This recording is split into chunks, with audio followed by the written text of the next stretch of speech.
Ndagusuhuje kandi nguhaye ikaze. Njyewe nitwa Prince Robert, umuhungu w'Imana n'Abanyarwanda. Ubuntu bw'Imana n'urukundo rwayo bibe ku buzima bwawe. Wowe udukurikiye aho uherereye hose, mwatuyeho uburinzi buva ku Uwiteka.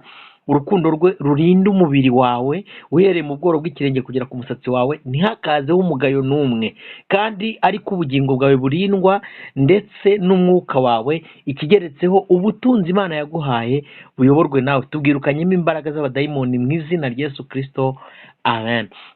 Hanyuma iki kiganiro ndi kugikora mu buryo bwa online ku murongo wa telefone, ngiye kuganira na mwene data Masengesho. Dufite topiki twari turi kuvugana kuri telefone bisanzwe, umwuka wera aduha topiki, ndavuga reka tuyiganire ariko tunungurana mu byo kubaka ubwami bw'Imana kuko aricyo twahamagariwe. Rero reka mwakire nawe amanza dusuhuze, hanyuma tuganire. Ni topiki nziza kandi iraza kukugirira umumaro nk'uko nanjye irawungirira.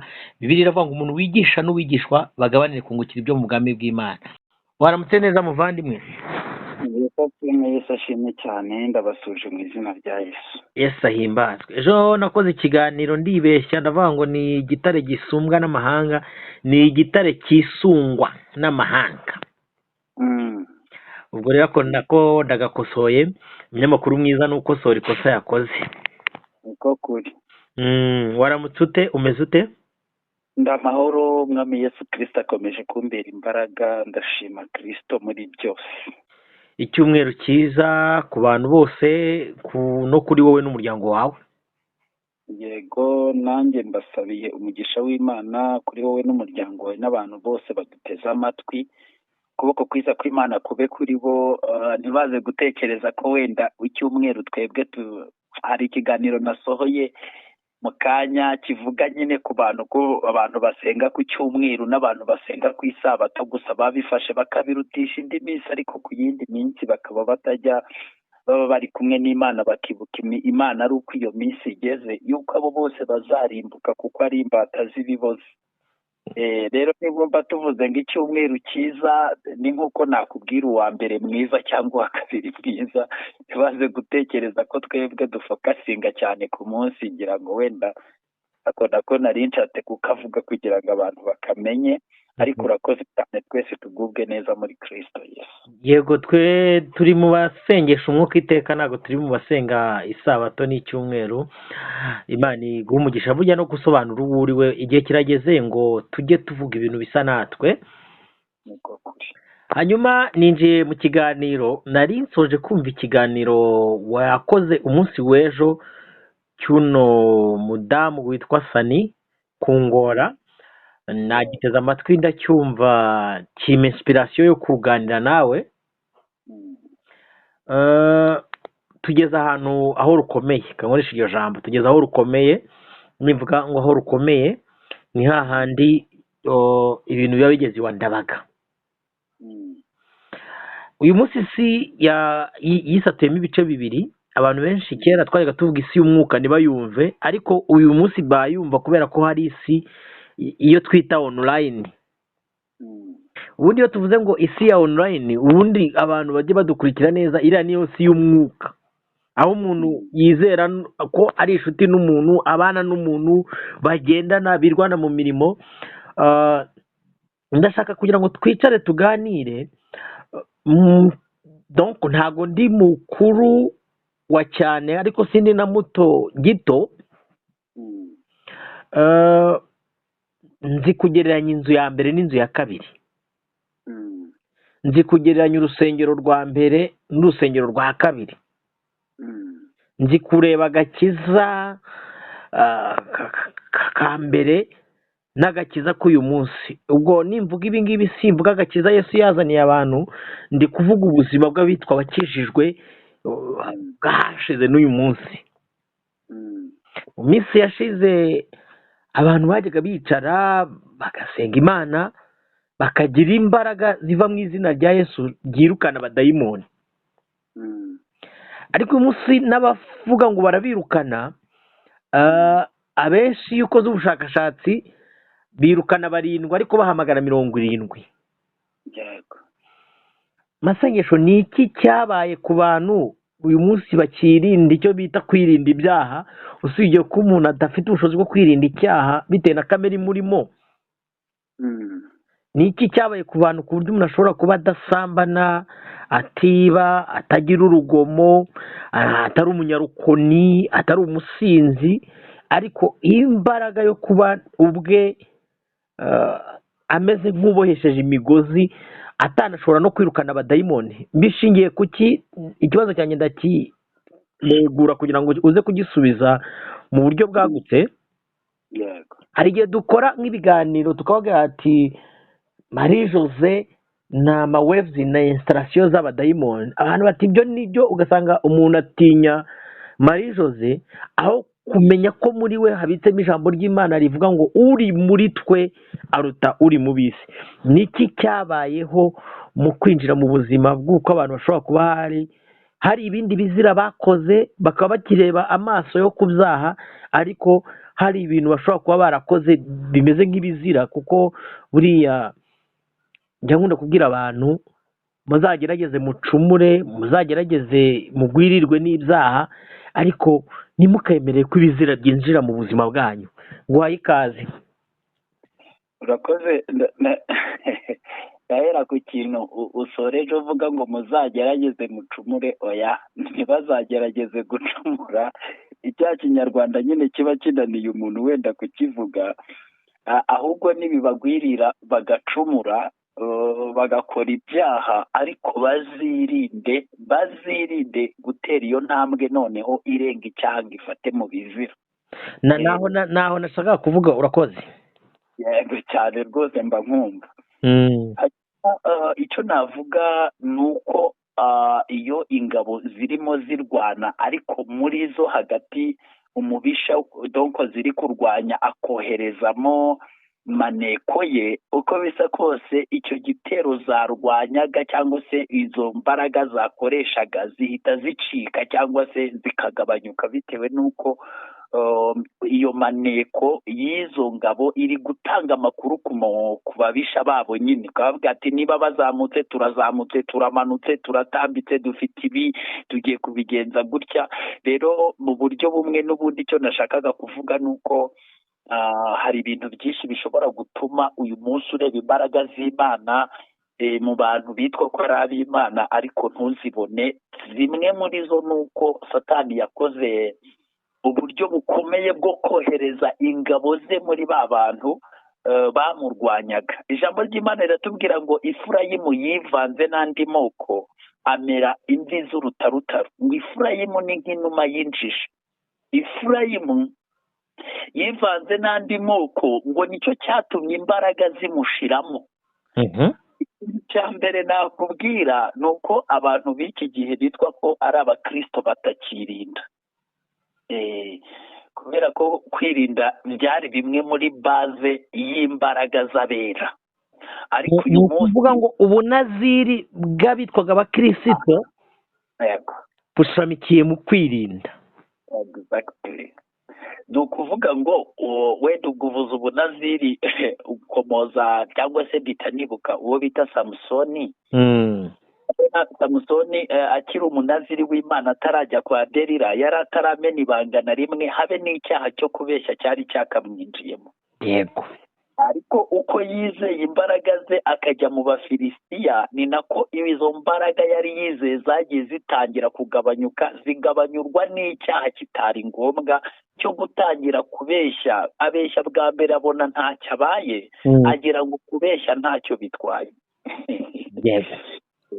Ariko buriya kubeshya kwe byarangiye bimukujeho umusatsi, barawogosha, imbaraga ziragenda, kandi banogora n'amaso apfamo. Rero ubunaziri donko bw'abakozi b'Imana cyangwa bw'abantu bitwa abakristo bwaratakaye, batangira kwivanga n'andi moko, bituma bamera imvi z'urutarutaro. Imvi z'urutarutaro iyo zatangiye kumera, bitangiye gusobanura ngo watangiye gusaza, ahari imbaraga haje ubusaza. Bitewe na tekinike cyangwa se ubwo donko nge hari igihe njya gusobanura ikintu nkumva ibintu byinshi biri kugenda biza nkumva nahera kera kubera ko buriya abanyamadini cyangwa se donko birumvikana ko abantu benshi bakijijwe ni abanyamadini bagiye bajya mu madini nyine bakagenda bagakurira muri ayo madini. Abanyamadini rero batangiye igihe binjiranwaga na new age n'iki kiragano cy'ubuganashya cyangwa se n'iyi misengere mishyashya ya gipfumu, ntabwo bo bigeze bahagarara mu kuri kuko yahereye hejuru kandi baravuga ngo umwera uturutse bukuru burya ngo urakongera. bo umuntu udukurikiye wibereye Kinyamakara, wibereye mu Bushenge, wibereye za Rushaki hirya, ashobora kumva new age cyangwa se hari abakunda kuvuga ngo ni new apostolic reform. Uwo muntu ntabashe gukurura new age icyo ari cyo. Mu mpfunyapfunyo nk'abarundi new age ubundi ni iki, new apostolic reform ni iki? Ku bantu badukurikiye, impamvu mbikubajije ni ukugira ngo tujye tuganira ariko n'udukurikiye agira isomo akuramo.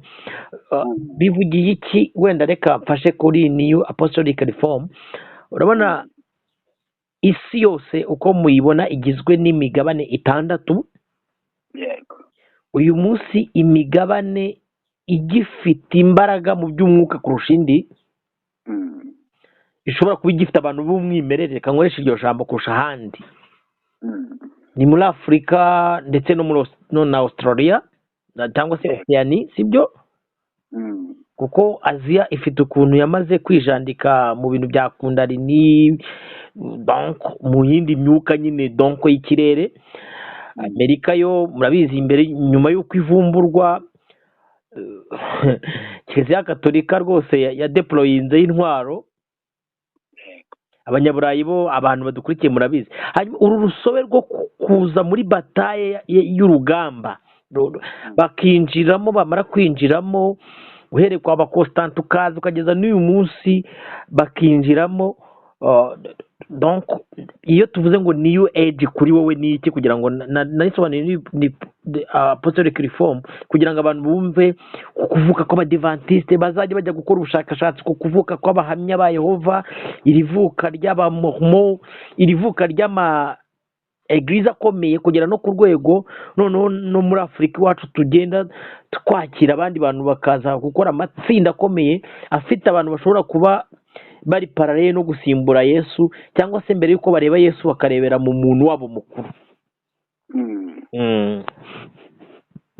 Ntabwo ndi buze kujya kure kubera ko Pawulo yari yarabihanuye abibwira Timoteyo ko bizabaho ko mu minsi y'imperuka abantu bazava ku nyigisho nzima bakita ku myuka iyobya n'inyigisho z'abadayimoni.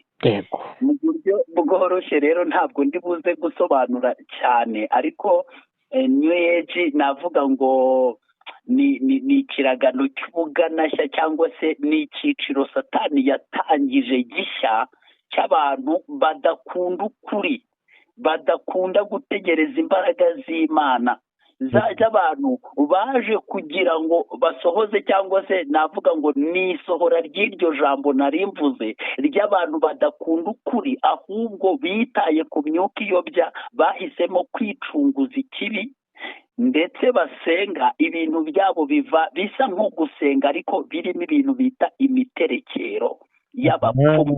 Voilà. Reka wenda abadukurikiye tuzategura ikiganiro kirambuye tugende tubasobanurira izi nyigisho ziyobya nyinshi, bamwe bazibamo batabizi. Hari abo nabonye baba mu nyigisho zivuga ngo ugomba kwikunda, hari ababa muri IM, nanjye mfite umuntu ndishoboye, zabandiho n'abandi benshi bagiye batandukanye. ni imyigishirize migari minini.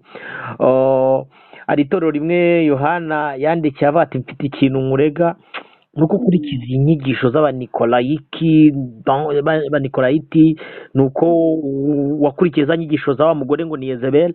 Donc Yuda we yaranditse ati abo bantu baseseye rwishwa.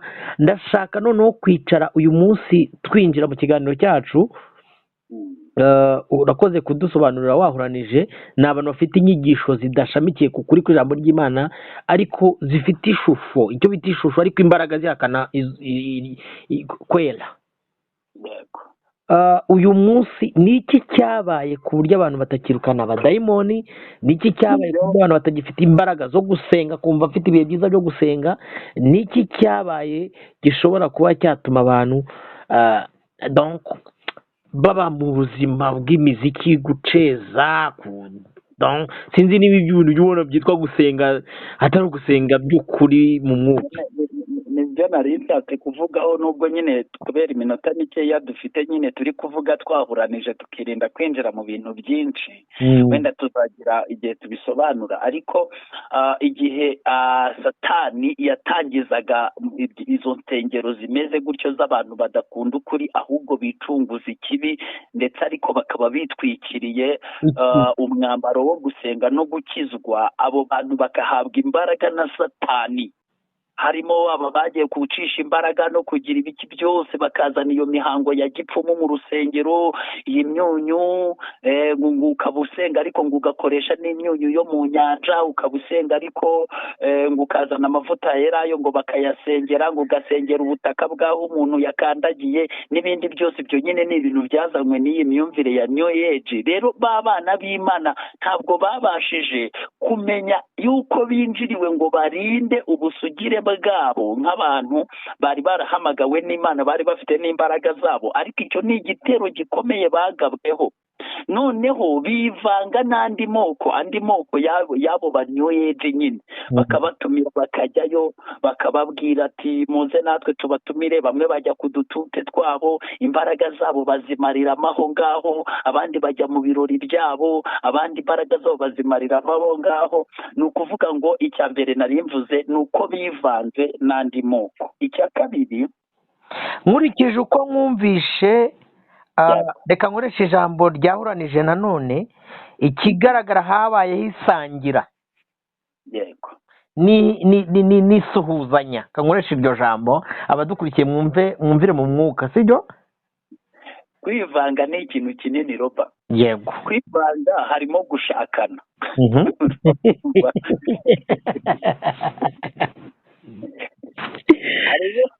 ureba abakobwa babo bakabifuza bakabarongora, no kureba abasore babo bakabemerera bakarongora abakobwa bo muri bo. Ibyo ngibyo abantu barabizi. Igihe Ahabu yarongoraga umunyegiputakazi, bazasoma amakuru y'uko byarangiye. Hanyuma rero harimo nyine gusangira, harimo guhuza imico, harimo kugenderanirana n'ibindi bintu byinshi cyane. So nashakaga gusoma ijambo ry'Imana no gusengana. Kwivanga ni ikintu kinini. Exactly. Kwivanga ni ikintu kinini. Nshaka gusoma ijambo ry'Imana riri hano mu Bikorinto ba mbere. Nshaka kuvuga ikintu cya kabiri kinakomeye cyane. Bikorinto ba mbere 8, turasoma no ku murongo w'8. Haravuga ngo nyamara ibyo kurya si byo bitwegereza Imana. Iyo tutabiriye ntacyo dutubirwa, cyangwa iyo tubiriye ntacyo twunguka. Ariko twirinde kugira ngo uwo mudendezo wanyu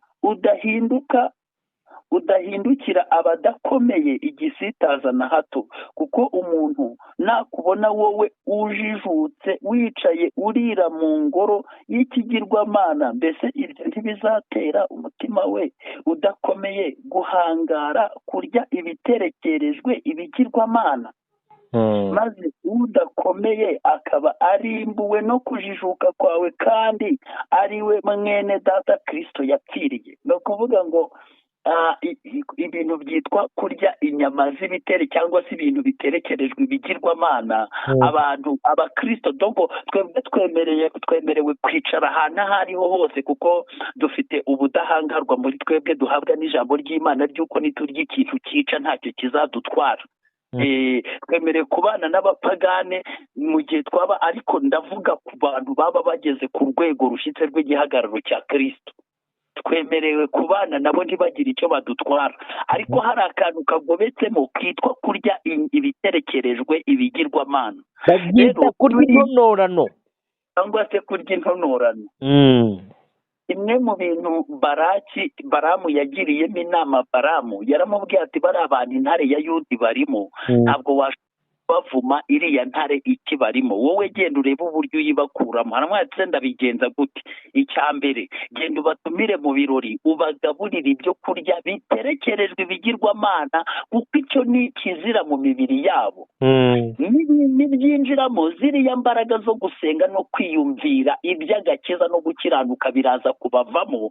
kandi mu gihe wabatumiye mu birori byanyu, mujye mugerageza buryo ki mubazana ba maraya imbere, abakobwa abagore baze bambaye ubusa birebesha za ndoro nyine za ba maraya, hanyuma bitewe n'icyo mwabagaburiye kizafatanya n'imbaraga ziri muri ba maraya berejwe gukora ibyo bintu. ba bagabo b'Abisirayeli basambane, nibasambana ndabizi Imana yabo izava hagati muri bo, hanyuma wa muvumo washakaga kubafata uzabafata bya nyabyo. kandi niko byagenze. ni ukuvuga ngo kimwe rero mu bintu byatumye abantu bacika intege batabizi, ni uko bariye bakarya ibintu bitari ibyo kuribwa, ibintu biterekerejwe ibigirwamana. ni ikintu gikomeye kandi kiri kwica abantu benshi, kiri kurimbura imbaga, kiri gutuma abantu bacika intege bakayoberwa ibyo ari byo, kuko Satani yadiployinze ingabo ze ahantu hose. yarebye kumenera mu masengesho abona bitazapfa kumworohera, gucumuza abantu b'Imana ngo abature mu byaha, abona hari abantu basinye batazakora ibyaha niyo byagenda bute, anyura mu kubateza ubukene, abateza indwara. baravuga bati oya, twe tuzemera dupfe, niyo tuzemera tugapfa ariko tuzapfa tudakoze ibi byaha. yigira inama rero yo kunyuza mu kintu cyitwa ibyo kurya. hari idini rimwe ry'abahakanyi, harya abahakanyi mu gifaransa babita gutya? buriya se si abaporosora? abaporoso ni mu kinyarwanda. mu gifaransa babita le protesta. Protesta ni abantu bahakana, sibyo? iryo dini rero hari ukuntu ngo rijya riteka umuceri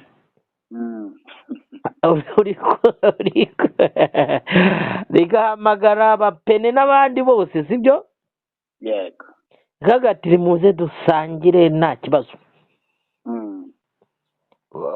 urabivuze, ndavuga ni dusobanurira ukuntu umuntu ashobora kurya intonorano zigatonoramo imbaraga yari afite. intonorano ni ibyo kurya byamurikiwe ibigirwamana, byakoreweho imihango y'umwijima. yego. twongere twibutsa abantu ko iyi ni intambara y'umwuka, kandi ubwo nyine turi kuvuga ibintu bitera imbaraga z'umwuka cyangwa ibimaramo imbaraga z'umwuka.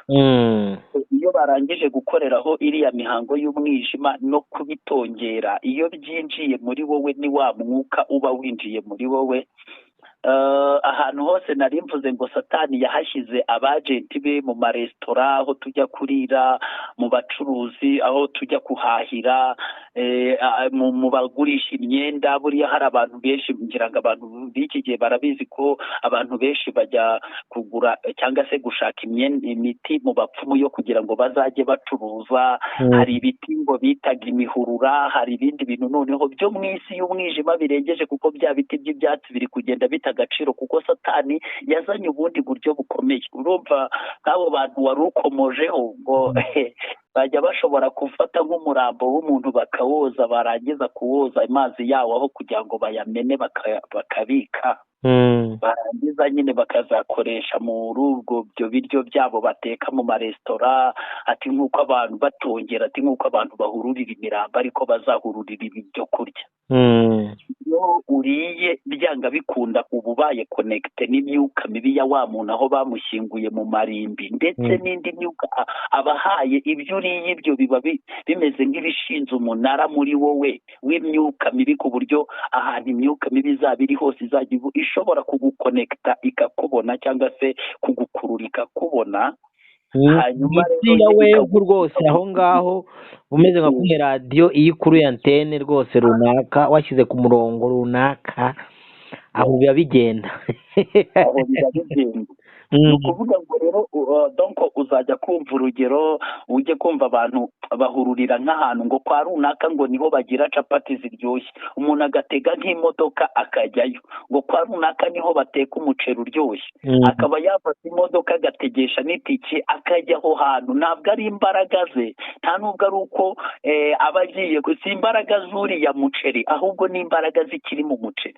Si uburyohe bwa capati, ahubwo ni imbaraga zikiri muri capati. ubwo aba yarangije kuba konegite.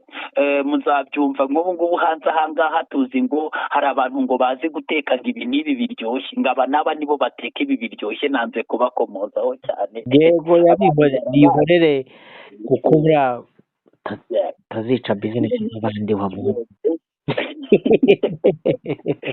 ababwirirwa mu migani bagomba kubyumva, ubwo nyine bamwe bakabyumva bo bireba, bo bitareba bagakomeza bakagenda nyine. Nagira ngo mbwire abantu rero turi kugana ku musozo ko nta mbabazi iyi si idufitiye, nta mbabazi ifitiye abantu b'Imana, kuko ingabo za Satani ziri ahantu hose, kandi Yesu yarabivuze yuko zaje ngo n'intore zigushwe nimba bishoboka.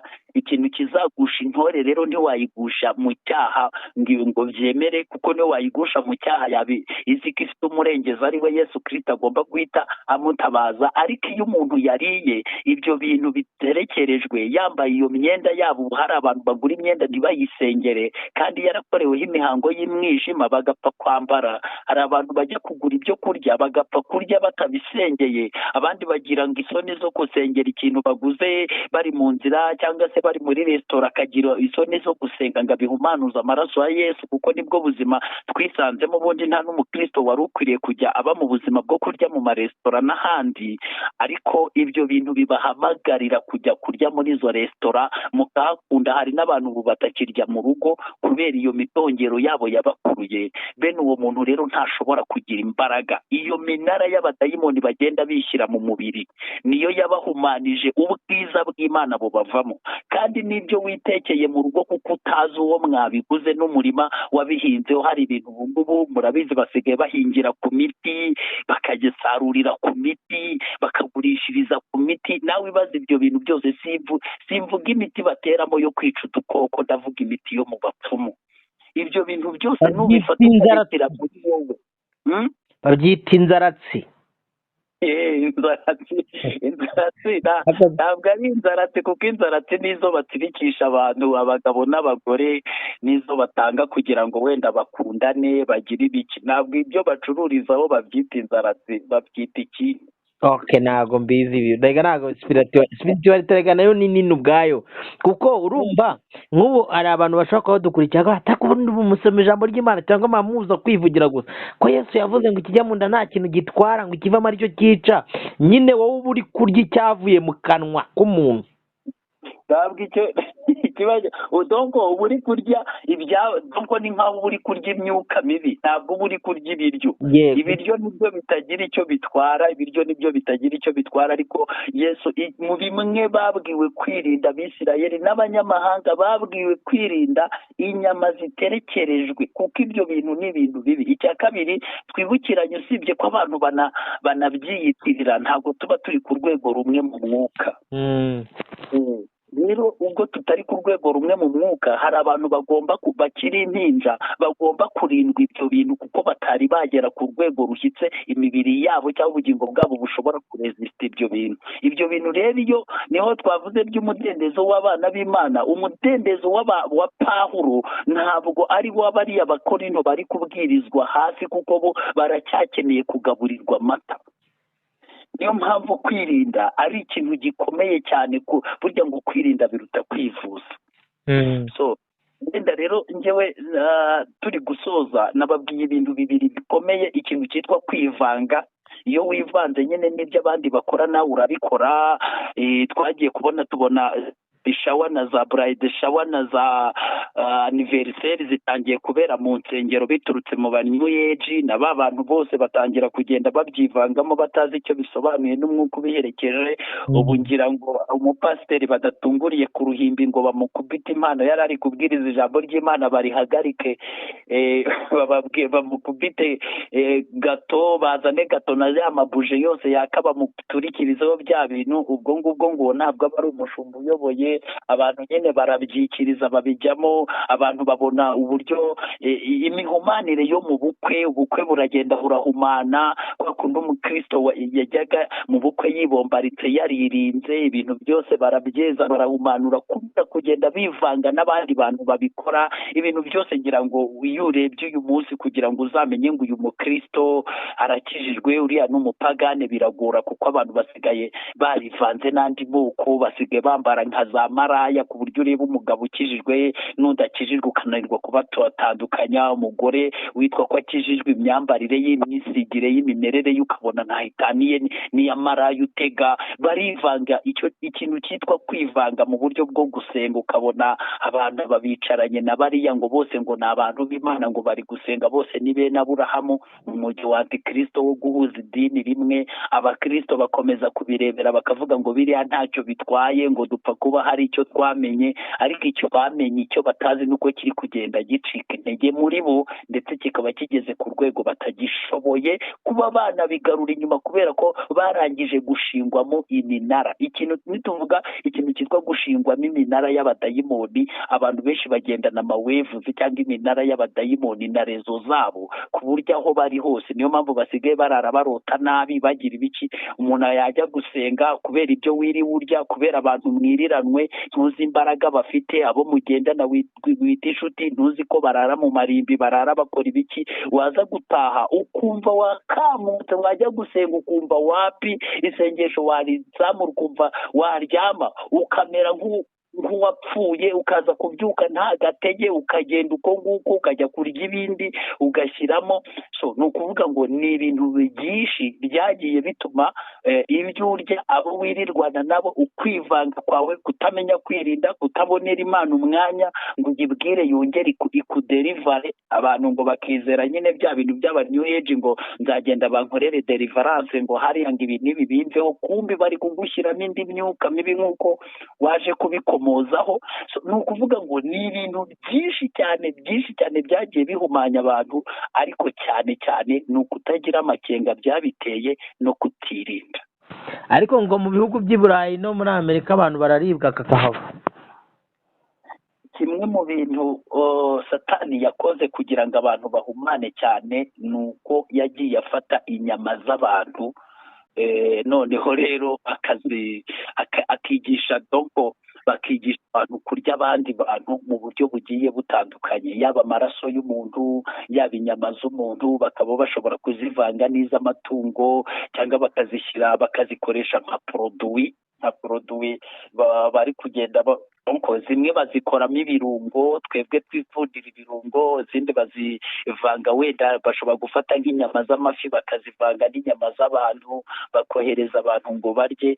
Urumva iyo warangije kurya inyama y'umuntu, ibyo ni ibintu bikomeye byo mu mabanga n'ubwiru bikomeye bya Satani. Ariko iyo warangije kurya inyama y'umuntu, byanga bikunda, Imana ntiyaremeye umuntu kurya undi muntu.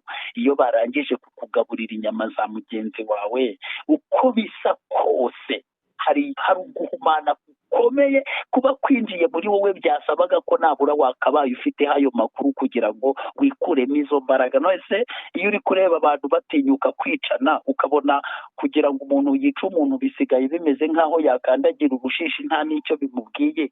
Ukabona umuntu ntiwamukangisha gufungwa, ntiwamukangisha ngo Imana izaguhana, ntiwamukangisha amategeko ya sosiyete, wenyine ni ikintu cy'igihari. Arafata utwana ku ngufu, arica abantu nta kibazo, umuntu agafata nyina akamwica.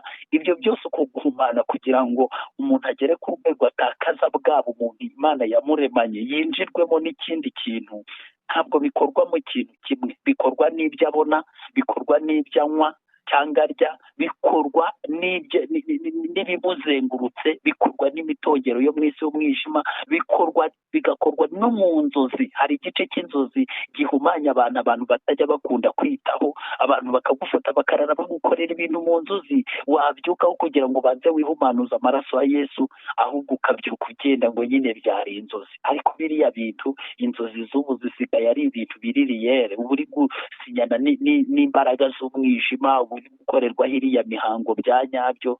Ni ibintu byinshi, isi y'umwuka iri kuberamo byinshi, ariko twari turi gukomoza kuri bikeya gusa byatumye abantu b'iki gihe baba barashize n'imbaraga, yaba imbaraga z'umwuka, abantu ugasigara ubona bagenda gusa bavuga Yesu ku rurimi, ariko imbaraga ze zitari mu mitima yabo. Uyu munsi ngira ngo warabibonye ko kugira ngo umuntu aterwe n'abadayimoni abone umuntu umusengera ni ikibazo gikomeye cyane, ahubwo usanga abantu bitwa ko ari abakristo benshi barwaje indwara z'abadayimoni. Ni ukuvuga ngo rero ntabwo ariko kera byahoze, ntabwo byashobokaga ko umukristo, umugabo usenga, umugore usenga, usanga mu rugo rwe harimo umuntu urwaye indwara z'abadayimoni. Ntabwo byakundaga. Ariko ubu n'abiyita abapasiteri, n'abiyita iki, usanga ahubwo wagira ngo niyo ni forume, ahubwo nabo rimwe na rimwe hari igihe usanga barwaye izo ndwara z'abadayimoni nabo ubwabo, kandi ugasanga umuntu ntiyasambanye, ntiyibye, bya bindi by'ibyaha byose agerageza kubyirinda, ariko kubera ko atabashije kugira amakenga no guhishurirwa igihe tugezemo kugira ngo abashe kumenya uko acyitwaramo, ibyo byose bikagenda bimusohoraho ubwo kutamenya. Ni ibintu byinshi cyane sinzi. Iyo umuntu anywa ikinini akinyuza mu kanwa kikajya mu gifu, ariko ukajya kumva hari indwara, ukumva iri kugenda igabanuka ishiramo, ejo ukabona yakize. Dusoza mu kiganiro cyacu, muti ku byo tuvuze, iyi ni indwara tubona ko iri kugaragara, kire turanywa ni iyihe abadukurikiye? Kire turanywa nta yindi, ni ugusaba umwuka wera akaduhumura amaso, kuko n'ubundi ikibazo dufite, abantu bafite, ni ukutabona. Wenda iyo umuntu yarangije kubona ko urwobo rucukutse imbere ye, amenya uburyo ararukatira. Naho uyu munsi nitubwira abantu ngo nimusenge, kandi n'ubundi ibyo bita gusenga babikora, nibasaba umwuka wera bakore ku maso barebe, nibarangiza bemere kuyoborwa nawe abayobore mu kuri kose, kuko niwe uzajya ubaha amakuru ari apudeti y'ibintu byabaye, yaba ibikorerwa mu isi y'umwijima. Abayoborwa n'umwuka wera nibo bana b'Imana. Abantu nibasaba umwuka wera abayobore. Umwuka wera nakuyobora uzamenya ukuntu usenga, umwuka wera nakuyobora uzamenya abo ubana nabo n'abo utabana nabo, azakubwira aho ujya n'aho utajya, azakubwira ibyo ukora n'ibyo ureka, azakwigisha uburyo ugomba gukora kugira ngo ubashe guhumanuka. Ijambo ryitwa kwigisha umwuka wera, abantu bose babeshywe ko ngo iyo ubatijwe ngo uba uhawe umwuka wera, ngo iyo uvuze ngo mu izina rya Yesu ngo uba uhawe umwuka wera, ngo buriya ngo bose barawufite. Izo nyigisho zarazimijwe, ariko nababwira ko bakwiriye gushaka umubatizo w'umwuka wera, bagahabwa umwuka wera w'imbaraga nk'uwo ba Petero bahawe, bagasohoka mu mazu bagashira amanga, bakatura ibyiringiro byabo, kandi imbaraga z'uwo mwuka zikabakoresha imirimo n'ibitangaza bikomeye. Abantu rero umuti umwe w'iki gihe, kuko dufite intambara ikomeye mu isi, dukeneye umwuka wera w'imbaraga nyinshi. Nsanze uburwayi buhari ari ubuhumyi, ubwo birasaba ko nyine dukora uburyo bwo gutoba kondo, tukajya kuri sirowamu tugakaraba, hanyuma umwuka wera akadukarabya, akatwoza, akaduhumura, ahabona kuvangura imvange. Buriya hari ibintu bitajya bivangwa, wari ubizi? Yego. Wifashe amazi ukavanga n'amavuta, birakubwira tuzabaze. Umucyo iyo uvanze n'urumuri biravuga ati ntabwo dukorana pe. Niyo mpamvu aba bantu cyane cyane aba banyamadini, kugira ngo nyine amazi yivange n'amavuta, babanza gufata amavuta bagashyiramo ibyondo, ibitaka, bagatobesha izi nyigisho zipfuye n'iyo mihango yose y'umwijima. Barangiza rero ubwo ya mazi n'amavuta, donko ya mavuta n'ibyondo, ya mavuta n'itaka bikora ibyondo, noneho barangiza bakaza bagakorogamo amazi. Icyo gihe bwo birivanga, hari bondi nyine igomba kubanza kubondinga ibyo bintu. Rero Ndetse kubwira abantu ngo bakanguke, abantu ntibareke kureba abantu babicaye imbere gusa nk'abantu bakwiriye kubabwira ukuri guhagije, bisomere bibiliya bamenye ukuri, bumva abandi bigisha, bumva barenga imbibi, bashakashaka uko bamenya ibyo umwami ashima nibwo umwuka wera azabihishurira muri ubwo babyita filitirasiyo cyangwa se iyungurura cyangwa se kurya ifi. ibyo bita kurya ifi. Muvandimwe, reka ngushimire ku kiganiro cyiza uduhaye, shimire n'abantu bose bari badukurikiye, bararikire gukurikira ibindi biganiro byose tuzajya tunyuza hano kuri iyi miyoboro yacu. Ubuntu n'amahoro bw'umwami wacu Yesu Kristo bukomeze bubomeho kandi bubagendeho. Mwirinde kwivanga, mwirinde kwiyandurisha ibiryo byo mu bwami bw'umwijima, kandi urukundo rw'Imana n'ubuntu bwayo bukomeze bubasakareho, mugwire mwuzura umwuka wera, musoma ijambo ry'Imana ribe rigwiriye muri mwebwe, mwere imbuto z'abizera, mutware intwaro zose z'Imana, ubuntu n'urukundo rw'Imana rube rugwiriye muri mwebwe, kandi Kristo abe muri mwe pana kuba kuri mwe. Muvandimwe, urakoze. Imana iguhe umugisha. Imana iguhe umugisha nawe kandi iho umugisha n'abantu bose bari badukurikiye, tube maso tuzanesha. Yego.